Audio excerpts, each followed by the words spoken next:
I just think it's wonderful that our conductors afford the kids the opportunity to do what they do.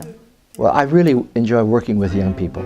Young people are really a passion of mine to see them be at their best. I think the hardest part is you're asking very young players to play music that was written for a very skilled professional.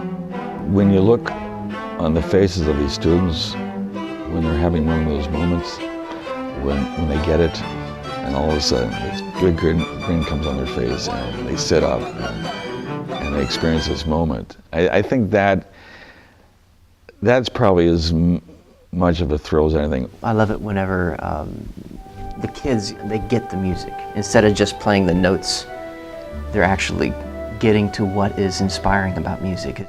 It's not about me just being out there and conducting. It's not just about all these little things. It's really, you're trying to gain confidence in these students and you're trying to inspire them that they can do this and no one should tell you you can't. I've been very impressed with the conductors and the standards that they hold the students to. I like the fact that they treat us like musicians, not like teenagers. We're treated with respect here for our talents and for what we do and what we come to do here, so that really helps.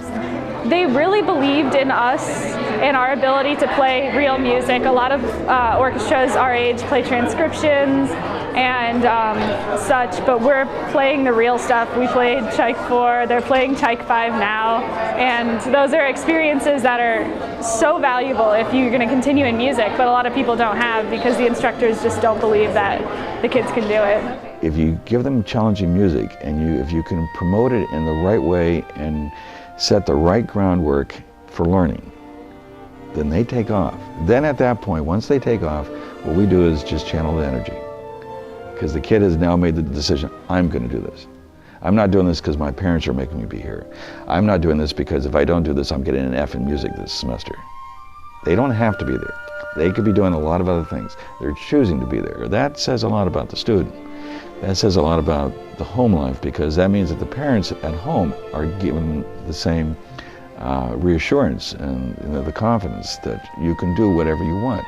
The parents who are the ones who generally work closer with their children are the ones that really excel.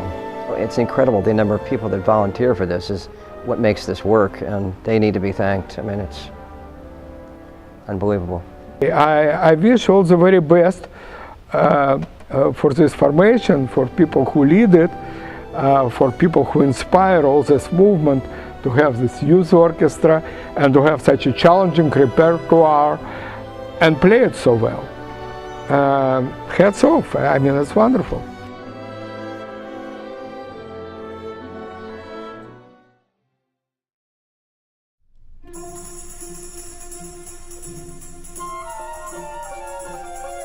I was actually a member of the Youth Symphony when I was young. I learned so much technique. I learned a lot of stuff about just music in general, like how it's formed and the history behind it, and it got me to practice too, which is a really important thing for music. If you want to be a music major, definitely need to practice. So this really helped me acquire that really necessary skill to make it. I found it very inspirational, and in fact, it's what really got me going. Up to the time of the Youth Symphony, I was more of just a kind of easy come, easy go, kind of laid back about my playing, and I found that it was so motivational, and I wanted others to experience this.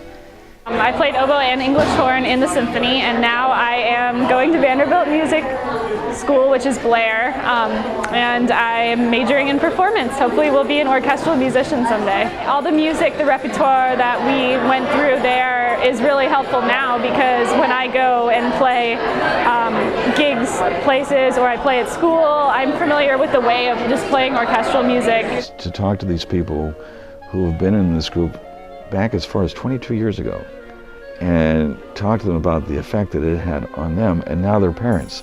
Now they're doctoral students on the college level. They're teaching on the college level. They're already touring as a world-class musician.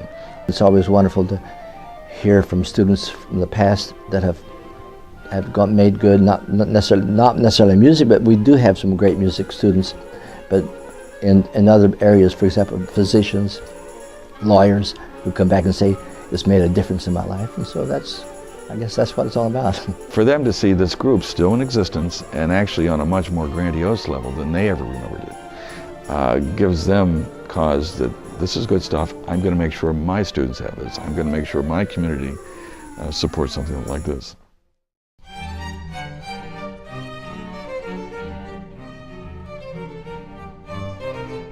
We've always had help in these specific areas, for example, brass and woodwind. We try to make it a well-rounded group. Our allegiance with the Atlantic Classical Orchestra is where this comes from. The orchestra players in the Atlantic Classical Orchestra were so overwhelmed with how well our students played. They saw energetic students who were just willing to learn anything, and the students kept pace with the pros, and they said, anytime you would like us to come in, as long as we have time free, we'd love to come in and do sectionals with you. I said, absolutely. Every one of them were thrilled to play with the Atlantic Classical Orchestra. We're very fortunate in this area with the Treasure Coast Concert Association.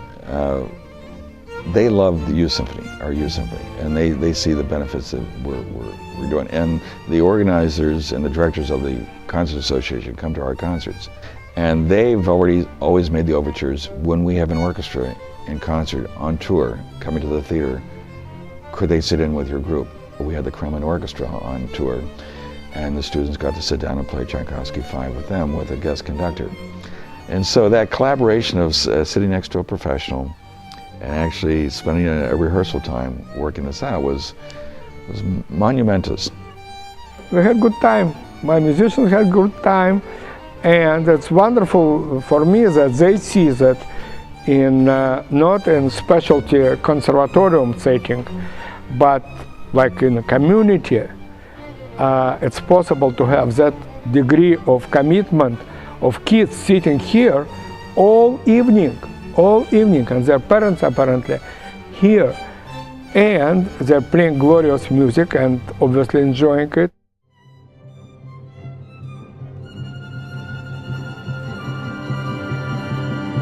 We live in a county that's 150,000 people, so some of the things that you want, you can't have, and I think that's the other blessing, is this usually wouldn't happen unless we were in a bigger community, so it's a wonderful opportunity. I think the best thing the community can do is to let their students know there's something available for them, and for them to work toward that end. Which is what we're involved with now. We're trying to expand the scope of the region that the Treasure Coast reaches. Well, the community is awaking to the fact that we do exist. Luckily, what's happening in this community is the word is out. We always call this the world's best kept secret, the orchestra, the Youth Symphony. But slowly but surely, even in the country clubs, with my private clients, they've gotten the word. This is a big entertainment value for them. And plus, we don't charge the ticket fees as other major touring orchestras in the area. So it's a good bang for the buck for the community. There is a following in that people want to hear good music, and they're inspired to hear it from young people. And there's just a life and the vitality that young people bring to music.